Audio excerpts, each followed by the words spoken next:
અગત્યનો ભાગ ભજવે છે. તો આ જીવ રાસાયણિક પ્રક્રિયાઓ ઘણી બધી મહત્વની જીવ રાસાયણિક પ્રક્રિયામાં ભાગ ભજવતા હોય એટલે એમની પ્રાઇમરી માહિતી આપણી પાસે હોય એ ખૂબ જ જરૂરી છે. તો જૈવિક અણુ કોને કહેવાય? તો આપણે પહેલો એનો જવાબ આપી દઈએ વ્યાખ્યામાં કે જીવન પ્રણાલીઓમાં રહેલા રાસાયણિક સંયોજનો ને આપણે જૈવિક અણુ કહીએ છીએ. જીવન પ્રણાલીઓમાં રહેલા રાસાયણિક સંયોજનોને જૈવિક અણુઓ કહે છે. ઉદાહરણ તરીકે પ્રોટીન,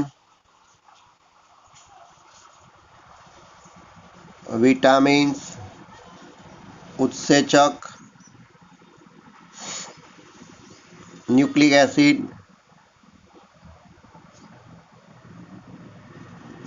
કાર્બોહાઈડ્રેટ,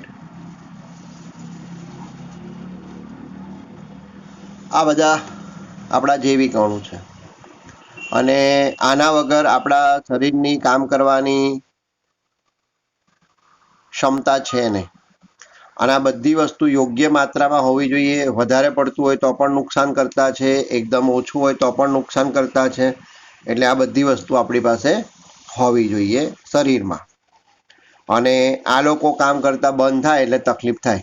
જે રીતે અત્યારે કોરોનામાં ડૉક્ટરો છે એ ડૉક્ટરો હડતાલ પર જાય તો આપણને ડૉક્ટરનું મહત્ત્વ સમજાય. બરાબર છે. અને એ જ રીતે હવે ધીરે આ કોરોનાના વ્યવસાયમાં સેલ્ફ ફાઇનાન્સ સ્કૂલોમાં પણ હવે કેટલીક તકલીફો થઈ છે. બધું મહત્વ છે. તો જૈવિક અણુ તે આ કહેવાય અને એના ઉદાહરણ છે. હવે આપણા સિલેબસમાં પહેલો ટોપિક છે કાર્બોહાઈડ્રેટ. તો કાર્બોહાઈડ્રેટ કોને કહેવાય, કાર્બોહાઈડ્રેટનું વર્ગીકરણ કેવી રીતે થાય, તો આપણે આજે જોઈ રહ્યા છે. તો આજનો દિવસ માટે આપણે આટલું કામ કરીશું અને આટલું તમને મોઢે જ થઈ જવું જોઈએ. તો આપણો ટોપિક છે કાર્બોહાઈડ્રેટ. આપણે સ્વાભાવિક પ્રશ્ન થાય સાહેબ આ કાર્બોહાઈડ્રેટ એ શું છે અને ક્યાંથી પ્રાપ્ત થાય છે? તો કાર્બોહાઈડ્રેટ સંયોજન એવું કહી શકાય કે વનસ્પતિ દ્વારા જ એટલે કે કુદરતમાંથી પ્રાપ્ત થાય છે. વનસ્પતિમાંથી એટલે કે કુદરતમાંથી મળે છે. અને આ કાર્બોહાઈડ્રેટ એ માનવીની 3 જરૂરિયાત અન્ન, વસ્ત્ર અને આવાસ એ પૂરી પાડે છે. માનવીની 3 મુખ્ય જરૂરિયાત શું છે? તો અન્ન છે, વસ્ત્ર છે અને આવાસ. ઓકે. તમે હજુ પણ ગામડામાં રહેતા હોય અને હજુ પણ કેટલાકના જૂના મકાનો હોય તો તમે એકદમ ધ્યાનથી જોશો તો એની બધી જરૂરિયાત એ કુદરત જ પૂરી પાડી છે. બરાબર છે. તો માનવીની મુખ્ય જરૂરિયાત અન્ન, વસ્ત્ર અને આવાસ એ આમ પૂરી પાડે છે. અન્ન, વસ્ત્ર અને આવાસ એ કુદરતે પૂરી પાડી છે. અને આ કોરોનાને પરિણામે તો ઘણા બધા લોકો જે એજ્યુકેશનમાં હતા એ લોકો હવે ખેતીવાડી કરતા થઈ ગયા અને સુખી થઈ ગયા. બરાબર. કુદરત સાથે ફરી પાછો એમનો મેળ પડી ગયો. બરાબર છે. તો જે કંઈ પણ થતું હોય એ કંઈક કોઈના માટે ફાયદાકારક હોય તો કોઈના માટે ગેરફાયદાકારક હોય. તો કાર્બોહાઈડ્રેટ એ વનસ્પતિમાંથી એટલે કે કુદરતમાંથી તમને પ્રાપ્ત થાય છે અને માનવીની 3 જરૂરિયાત મુખ્ય અન્ન, વસ્ત્ર અને આવાસ એ પૂરી પાડે છે. હવે આપણને એમ થાય કે સાહેબ કાર્બોહાઈડ્રેટ પણ કેવું કોને? તો આપણે એવું કહી શકીએ કે ભાઈ ગ્લુકોઝ. તો ઉદાહરણ તરીકે ગ્લુકોઝ એ કાર્બોહાઈડ્રેટ છે. C6H12O6. આને હું બીજી રીતે લખું તો C6 અને એમાં પાણીના અણુને સામાન્ય કાઢીએ તો H2O6 ટાઈમ. આ રીતે પણ લખાય ને આ રીતે. તો 6 દુ 12 ને 1 6. તો આના એક જ છે. લખાય આવી રીતે. હેલો ભાઈઓ અને બહેનો, ગ્લુકોઝને હા આ રીતે લખાય ને? તો લખાય. તો આપણે અત્યારે ગ્લુકોઝને અત્યાર સુધી આવી રીતે જ લખતા હતા C6H12O6. ભાઈને આ રીતે પણ લખી શકાય. તો શરૂઆતમાં જે કંઈ પણ વિજ્ઞાનને માહિતી મળી તો તેમાં આવું જોવા મળ્યું કે કેટલાક સંયોજનો એવા હતા કે જે કાર્બનના હાઇડ્રેટ હતા એવું કહી શકાય. તો આ કાર્બનનો હાઇડ્રેટ છે એવું કહી શકાય.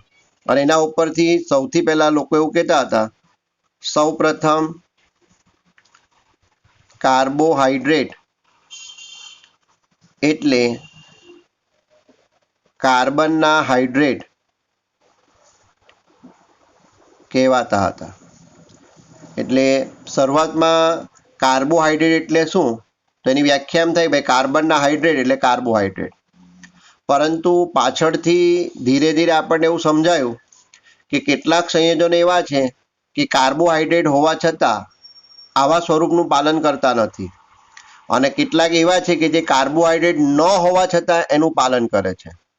ઉદાહરણ તરીકે તમે જોઈ લો તો સુક્રોઝ એટલે ખાંડ. તો સુક્રોઝ એટલે ખાંડ એ કાર્બોહાઈડ્રેટ છે. એનું અણુસૂત્ર થાય C12H22O11. પણ આ સુક્રોઝને તમે આ રીતે નથી લખી શકતા, કાર્બનના હાઇડ્રેટના સ્વરૂપે નથી લખી શકતા. અને બીજું ઉદાહરણ જોઈએ, એસિટિક એસિડ એટલે કે CH3COOH. તો હવે તમે જુઓ તો કાર્બન કેટલા છે, 2 છે, હાઇડ્રોજન 3 ને 1 4 છે, અને ઓક્સિજન 2 છે. તો હવે આ એસિટિક એસિડ એ કાર્બોહાઈડ્રેટ નથી, તે છતાં પણ એને હાઇડ્રેટના સ્વરૂપે લખી શકાય છે. તો પાછળથી સંશોધન કરતાં આપણને એવું જાણવા મળે છે કે કેટલાક કાર્બોહાઈડ્રેટ એ કાર્બોહાઈડ્રેટ તરીકે વર્તા હોવા છતાં એને હાઇડ્રેટના સ્વરૂપે દર્શાવી શકાતા નથી, એટલે કે આ સ્વરૂપે દર્શાવી શકાતા નથી. અને કેટલાક સંયોજનો એવા છે કે જે કાર્બોહાઈડ્રેટ નથી, દાખલા તરીકે એસિટિક એસિડ એ કાર્બોહાઈડ્રેટ નથી, તે છતાં આ સૂત્રનું પાલન કરે છે, એટલે કાર્બનના હાઇડ્રેટના રૂપે દર્શાવી શકાય. ઓકે. અને આ કારણસર આ વ્યાખ્યાને પડતી મૂકવામાં આવી. તે છતાં જો તમને એવું પૂછે કે કાર્બોહાઈડ્રેટનું સામાન્ય અણુસૂત્ર શું, તો આપણે લખી શકીએ સામાન્ય સૂત્ર CxH2O. કારણ કે કોઈ વાર MCQમાં પૂછાઈ ગયું છે. તો શરૂઆતની માહિતી પ્રમાણે કાર્બોહાઈડ્રેટ એ કાર્બનના હાઇડ્રેટ હતા, પણ પાછળથી આપણને એવું ખબર પડી કે આવું નથી, એટલે આપણે એને ભૂલી ગઈએ. ઓકે, તો આપણે હવે ભૂલી ગયા. પણ હવે એ કાર્બનના હાઇડ્રેટ નથી તો છે શું, તો હવે એનો જવાબ આપણે શોધવો પડે, અને એનો જવાબ આપણને મળી ગયો. તો હવે આ કાર્બોહાઈડ્રેટની વ્યાખ્યા થઈ ગઈ. કાર્બનના હાઇડ્રેટ એ જૂની વ્યાખ્યા કહેવાય. હવે નવી વ્યાખ્યા કે જેમાં કોઈ ભૂલ નથી તેને આપણે કહીશું કાર્બોહાઈડ્રેટ. તો કાર્બોહાઈડ્રેટ કેવા કોને, તેનો જવાબ મળી ગયો. એવા પદાર્થો જે પ્રકાશ ક્રિયાશીલ પોલીહાઇડ્રોક્સી આલ્ડીહાઇડ અથવા પોલીહાઇડ્રોક્સી કીટોન અથવા જેમાંથી જળ વિભાજનને અંતે આવા એકમો મળે એવા પદાર્થોને કાર્બોહાઈડ્રેટ કહેવાય. તો કાર્બોહાઈડ્રેટ કોને કહેવાય, તો આ એવા પદાર્થો છે જેમાંથી તમને પ્રકાશ ક્રિયાશીલ પોલીહાઇડ્રોક્સી આલ્ડીહાઇડ મળે, અથવા પોલીહાઇડ્રોક્સી કીટોન મળે, અથવા એ પોતે જ પોલીહાઇડ્રોક્સી આલ્ડીહાઇડ હોય અથવા પોલીહાઇડ્રોક્સી કીટોન હોય, તો એવા પદાર્થને આપણે કહીશું કાર્બોહાઈડ્રેટ. ઓકે. તો ફરી પાછું વ્યાખ્યા રિપીટ કરું છું.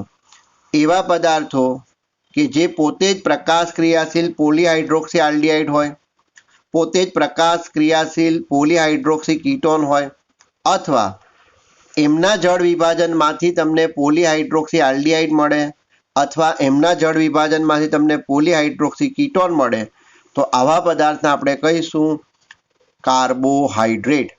તો કાર્બોહાઈડ્રેટ કોને કહેવાય, તો એની વ્યાખ્યા થઈ ગઈ. એવા પદાર્થો કે જે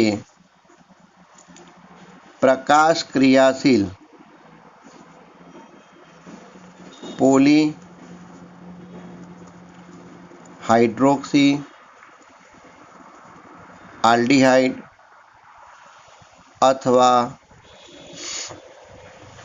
પોલીહાઇડ્રોક્સી કીટોન હોય, અથવા જેમાંથી જળ વિભાજનના અંતે આવા એકમો મળે તો આવા પદાર્થોને કાર્બોહાઈડ્રેટ કહે છે. હજુ પણ નહીં સમજાય તો સમજો કે કાર્બોહાઈડ્રેટ કોને કહેવાય? તો કાર્બોહાઈડ્રેટ એટલે એવો પદાર્થ કે જે પ્રકાશ ક્રિયાશીલ પોલીહાઇડ્રોક્સી આલ્ડીહાઇડ હોય, અથવા એવો પદાર્થ કે જે પ્રકાશ ક્રિયાશીલ પોલીહાઇડ્રોક્સી કીટોન હોય, અથવા એવો પદાર્થ કે જેમનું તમે જળ વિભાજન કરો આમ તો જળ વિભાજન અંતે જે નિપજ મળે એ નિપજ ક્યાં પોલીહાઇડ્રોક્સી આલ્ડીહાઇડ હોય અથવા પોલીહાઇડ્રોક્સી કીટોન હોય. તો આવો જે પદાર્થ છે એને આપણે કહીએ છીએ કાર્બોહાઈડ્રેટ. તો વ્યાખ્યા એકદમ સાદી સિમ્પલ છે, પણ ઘણા બધા વિદ્યાર્થીઓ કન્ફ્યુઝ થઈ જાય છે. તો છેલ્લી વાર રિપીટ કરું છું, કાર્બોહાઈડ્રેટ કોને કહેવાય? તો એવો પદાર્થ કે જે પ્રકાશ ક્રિયાશીલ પોલીહાઇડ્રોક્સી આલ્ડીહાઇડ હોય, અથવા એવો પદાર્થ કે પ્રકાશ ક્રિયાશીલ પોલીહાઇડ્રોક્સી કીટોન હોય, અથવા એવો પદાર્થ કે જેનું તમે જળ વિભાજન કરો તો તેમાંથી તમને પોલીહાઇડ્રોક્સી આલ્ડીહાઇડ મળે અથવા પોલીહાઇડ્રોક્સી કીટોન મળે. તો આવા પદાર્થને આપણે કહીએ છીએ કાર્બોહાઈડ્રેટ. એને શું કહીએ છીએ આપણે? કાર્બોહાઈડ્રેટ. ઓકે, ખ્યાલ આવ્યો ભાઈ? તો આ તમને ખબર હોવી જોઈએ. હવે જે કાર્બોહાઈડ્રેટ સ્વાદમાં ગળ્યા છે એટલે કે સ્વીટ હોય, બરાબર છે, તો એને આપણે શર્કરા કહીએ છીએ. તો જે કાર્બોહાઈડ્રેટ સ્વાદમાં ગળ્યા છે તેને શર્કરા કહે છે. તો કેટલીક વાર શબ્દ પણ બદલાઈ જાય તો વિદ્યાર્થીને આવડતું નથી. અને આપણા બધાના ઘરે વપરાતી શર્કરા એટલે સુક્રોઝ. તમારા મારા ઘરે જે શર્કરા વપરાય છે તે સુક્રોઝ. સુક્રોઝ એટલે ખાંડ, બરાબર છે. તો આ બધાના ઘરે વપરાય છે. તો પરીક્ષક એક આવું પણ પૂછી શકે સામાન્ય સવાલ કે સામાન્ય રીતે બધાના જ ઘરે જોવા મળતી શર્કરા એ ખાલી જગ્યા છે. તો સુક્રોઝ, ખાંડ, C12H2211, બરાબર છે. અને જ્યારે દૂધમાં રહેલી શર્કરાને આપણે લેક્ટોઝ કહીએ છીએ. બધાના ઘરે દૂધ વપરાય છે, તો દૂધમાં રહેલી શર્કરાને આપણે લેક્ટોઝ કહીએ છીએ.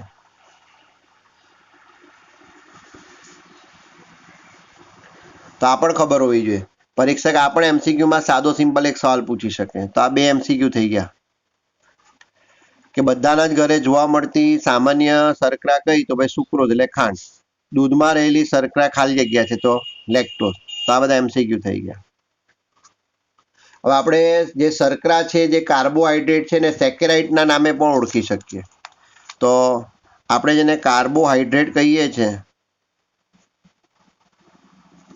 એને તમે શર્કરા પણ કહી શકો, એને તમે સેકેરાઇડ પણ કહી શકો.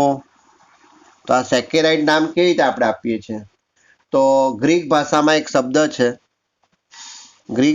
શબ્દ છે, સેકેરોન.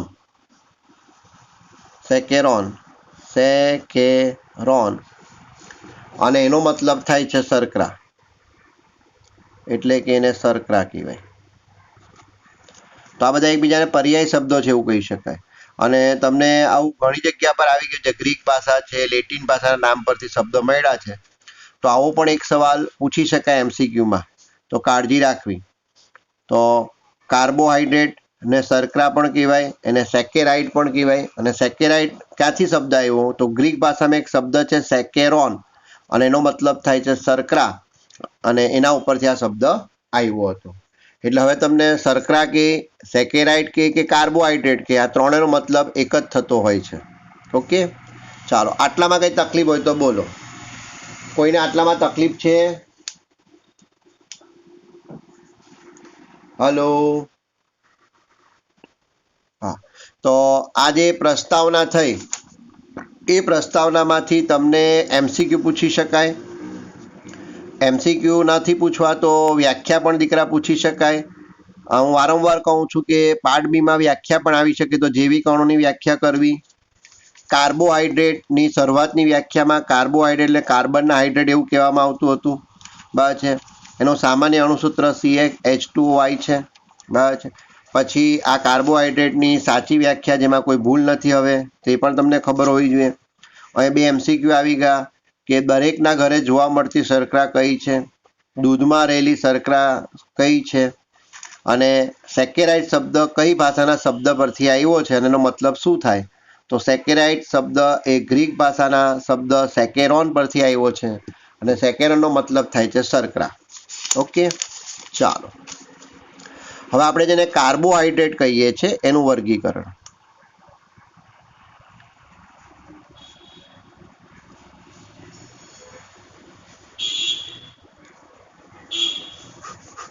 હવે આ વર્ગીકરણ 100% કરવાનું છે. તો કાર્બોહાઈડ્રેટનું આપણે વર્ગીકરણ આમ જોવા જઈએ તો 3 રીતે કરીએ છીએ: મોનોસેકેરાઇડ, ઓલિગોસેકેરાઇડ અને પોલિસેકેરાઇડ. અને ભૂતકાળના પેપરો પરથી આપણે એવું કહી શકીએ કે આ દરેક વિભાગ અલગ અલગ 2 માર્કમાં પૂછી શકાય.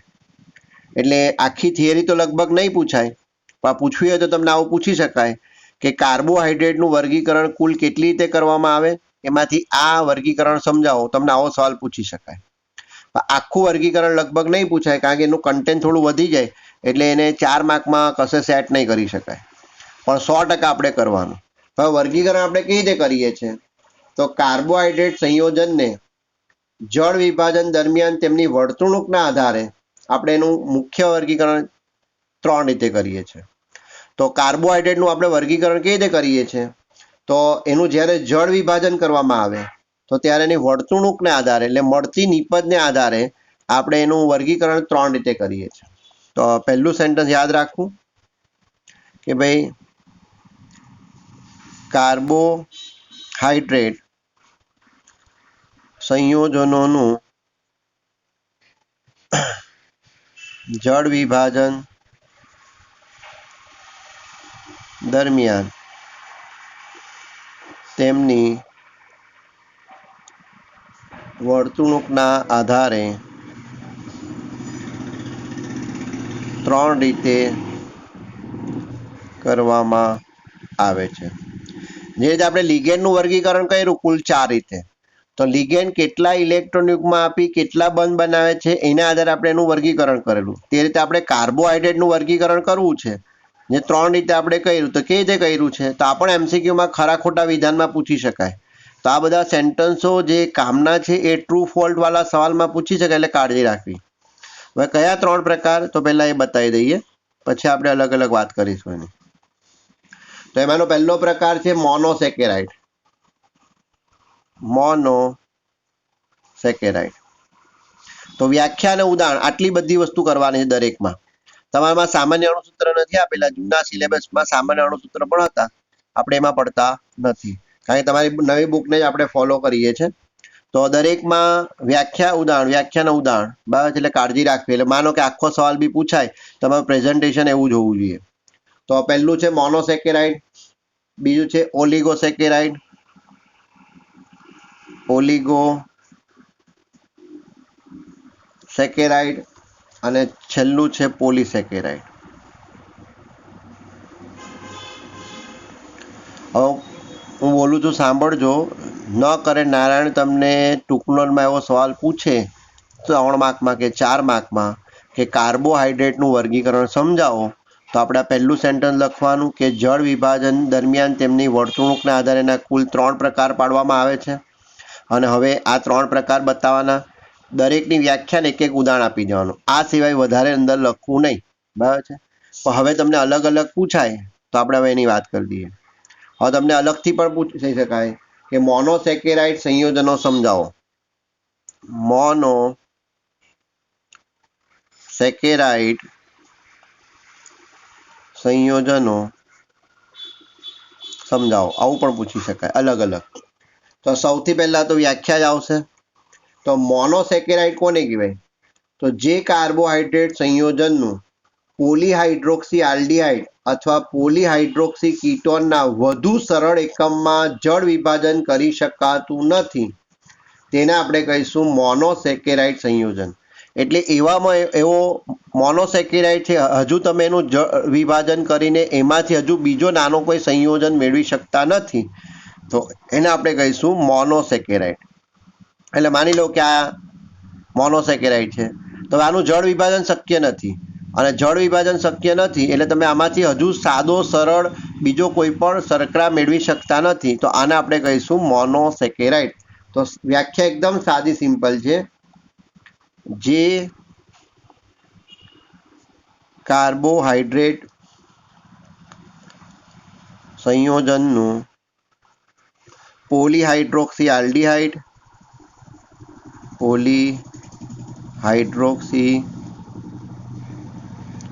આલ્ડીહાઇડ અથવા પોલીહાઇડ્રોક્સી કીટોન ના વધુ સરળ એકમમાં જળ વિભાજન કરી શકાતું નથી, તેને મોનોસેકેરાઇડ સંયોજન કહે છે. તેની વ્યાખ્યા થઈ ગઈ. અને કેટલાક વિદ્યાર્થી એકદમ ટૂંકી લખી દે કે એવા સેકેરાઇડ અથવા એવા કાર્બોહાઈડ્રેટ કે જેનું જળ વિભાજન શક્ય નથી, તો એને મોનોસેકેરાઇડ કહેવાય.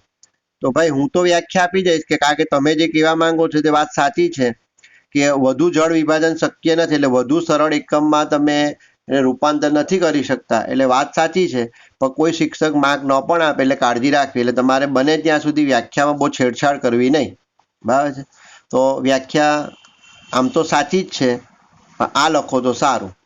તો જે કાર્બોહાઈડ્રેટ સંયોજનોનું પોલીહાઇડ્રોક્સી આલ્ડીહાઇડ અથવા પોલીહાઇડ્રોક્સી કીટોનના વધુ સરળ એકમમાં જળ વિભાજન કરી શકાતું નથી, તેને કહેવાય મોનોસેકેરાઇડ સંયોજન. ઉદાહરણ તરીકે તો ગ્લુકોઝ છે,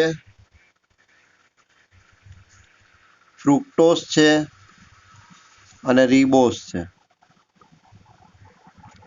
બસ આટલું લખવાનું છે અને તમને 2 માર્ક પાકા થઈ ગયા. આ પૂછાશે તો 2 માર્કમાં જ પૂછાશે કે મોનોસેકેરાઇડ સંયોજનો સમજાવો. તો આટલું વ્યાખ્યા અને ઉદાહરણ. અને 4 માર્કમાં પણ પૂછે તો દરેકમાં આ રીતે જ લખવાનું, વ્યાખ્યા અને ઉદાહરણ પરફેક્ટ. હવે પરીક્ષકે એવું નથી પૂછવું તો તમને MCQ પણ પૂછી શકાય. આની આ જ વ્યાખ્યા પૂછી શકાય કે જે કાર્બોહાઈડ્રેટ સંયોજનોનું પોલીહાઇડ્રોક્સી આલ્ડીહાઇડ અથવા પોલીહાઇડ્રોક્સી કીટોનમાં સરળ એકમમાં જળ વિભાજન થતું નથી, ડેશ ડેશ ડેશ, એને ખાલી જગ્યા કહેવાય. મોનોસેકેરાઇડ, ઓલિગોસેકેરાઇડ, પોલીસેકેરાઇડ, તો મોનોસેકેરાઇડ. એવું પણ નથી પૂછવું તો તમને એવું પૂછે રિબોઝ એ ખાલી જગ્યા કાર્બોહાઈડ્રેટ છે, મોનો ઓલિગો પોલી, તમને ખબર હોય કે રિબોઝ એ શું છે, તો રિબોઝ એ મોનોસેકેરાઇડ છે. તો આ એવા એકમો છે કે એનું વધારે જળ વિભાજન શક્ય નથી. તો આ તમને સમજાવવું જોઈએ. ચાલો હવે બીજો પ્રકાર ઓલિગોસેકેરાઇડ. ઓલિગોસેકેરાઇડ સંયોજન સમજાવો. તો વ્યાખ્યા તો લખવાની છે કમ્પલસરી, એમાં કોઈ સવાલ રહેતો નથી. તો જે કાર્બોહાઈડ્રેટ સંયોજનના જળ વિભાજન 2 થી 10 મોનોસેકેરાઇડ એકમો મળે તો તેને ઓલિગોસેકેરાઇડ સંયોજનો કહે છે. એટલે એવો કાર્બોહાઈડ્રેટ કે તમે એનું જળ વિભાજન કરો તો તેમાંથી તમને 2 થી લઈને 10 મોનોસેકેરાઇડ મળતા હોય તો એને આપણે કહીશું ઓલિગોસેકેરાઇડ. એટલે તમે એનું જળ વિભાજન કરો, માનો કે આ કાર્બોહાઈડ્રેટ છે, તેનું તમે જળ વિભાજન કર્યું અને જળ વિભાજન કરો તો ઓછામાં ઓછો 2 મોનોસેકેરાઇડ મળે અને વધારે એમાંથી 10 મોનોસેકેરાઇડ મળે. આવો જે કાર્બોહાઈડ્રેટ છે એને આપણે કહીશું ઓલિગોસેકેરાઇડ. તો વ્યાખ્યા લખીએ આપણે. તો આમાં જરાક આપણે થોડું ડિટેલમાં બતાવીશું કારણ કે આગળ કામ છે આપણે. તો જે કાર્બોહાઈડ્રેટ સંયોજનોના જળ વિભાજનથી 2 થી 10 મોનોસેકેરાઇડ એકમો મળે છે તેને ઓલિગોસેકેરાઇડ કહે છે.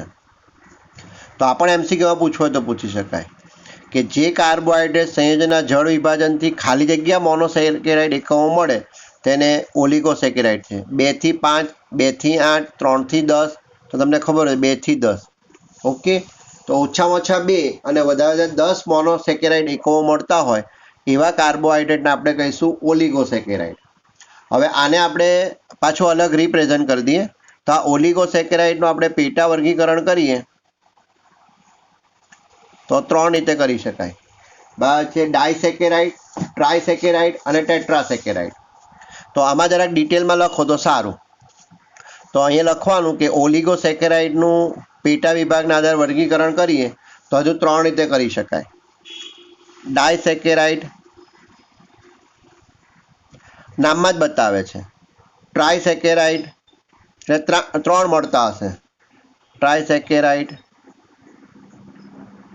અને ટેટ્રાસેકેરાઇડ.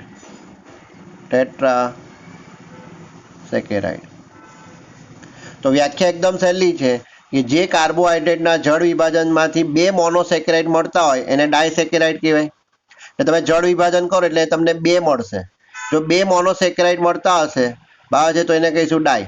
3 મળતા હશે ટ્રાયસેકેરાઇડ, 4 મળતા ટેટ્રાસેકેરાઇડ. તો એકદમ સાદું સિમ્પલ છે. તો હું વ્યાખ્યા નીચે લખી દઉં છું. એક લખીશ એટલે તમને આરામથી આવડી જશે. તો જે કાર્બોહાઈડ્રેટનું જળ વિભાજન કરવાથી 2 મોનોસેકેરાઇડ અણુ મળે તેને ડાયસેકેરાઇડ કહેવાય. જે કાર્બોહાઈડ્રેટનું જળ વિભાજન કરવાથી 2 મોનોસેકેરાઇડ અણુ મળે છે તેને ડાયસેકેરાઇડ કહે છે. એક જ મિનિટ, મારું ઘર જે જગ્યા પર છે ને ત્યાં વાંધો નહીં ભાઈ. આટલામાં સમજ પડી તમને બેટા? હલો, હા. હવે આ જે છે ને આ બહુ અગત્યની વસ્તુ છે અને હું તમને આખું ટુકડો પાડીને વ્યવસ્થિત સમજાય. આવું પ્રેઝન્ટેશન બુકમાં ધ્યાન રાખજો. તો ઓલિગોસેકેરાઇડ તો તમને ખ્યાલ આવી ગયો હશે કે જે કાર્બોહાઈડ્રેટનું તમે જળ વિભાજન કરો તો તેમાંથી તમને 2 થી 10 મોનોસેકેરાઇડ એકમો મળે તેને આપણે ઓલિગોસેકેરાઇડ કહીએ. હવે ઓલિગોસેકેરાઇડનું પણ જો વર્ગીકરણ કરીએ ઉપવિભાગમાં તો 3 રીતે થાય. ડાયસેકેરાઇડ તો વ્યાખ્યા મળી ગઈ તમને. તો જે કાર્બોહાઈડ્રેટનું જળ વિભાજન કરવાથી 2 મોનોસેકેરાઇડ મળે ને ડાય. હવે તો ટ્રાયની પણ તમને આવડી ગઈ વ્યાખ્યાની જ. 3 મોનોસેકેરાઇડ મળે તો ટ્રાય, 4 મળે તો ટેટ્રા. હવે આપણે મોનોની જ વાત કરી લઈએ એટલે ડાયની વાત કરી લઈએ, તમને વ્યવસ્થિત ખ્યાલ આવી જશે. આના ઉદાહરણમાં લઈએ તો સુક્રોઝ, પછી માલ્ટોઝ, લેક્ટોઝ અને સેલોબાયોલ. આ બધા મોનોસેકેરાઇડ છે, સોરી ડાયસેકેરાઇડ છે. આ બધા ડાયસેકેરાઇડ છે અને બધાનું અણુસૂત્ર એક જ છે, C12H22O11. તો ફરી પાછું રિપીટ કરું છું, આ બધા ડાયસેકેરાઇડ છે.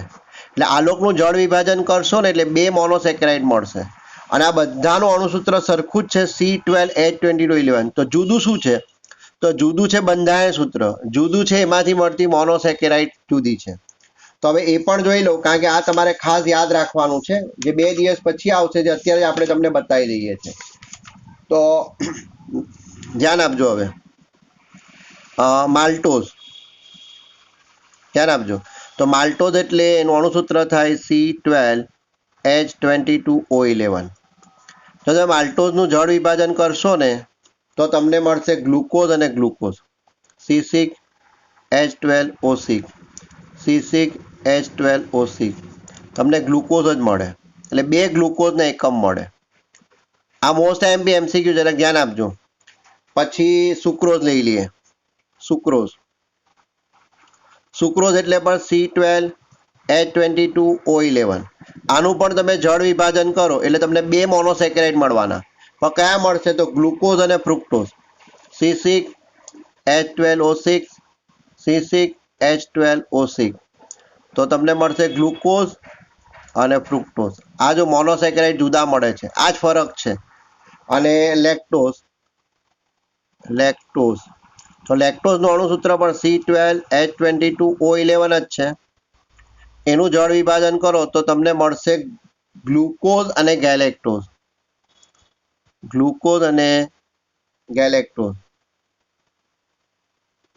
અને એનું અણુસૂત્ર પણ C6H12O6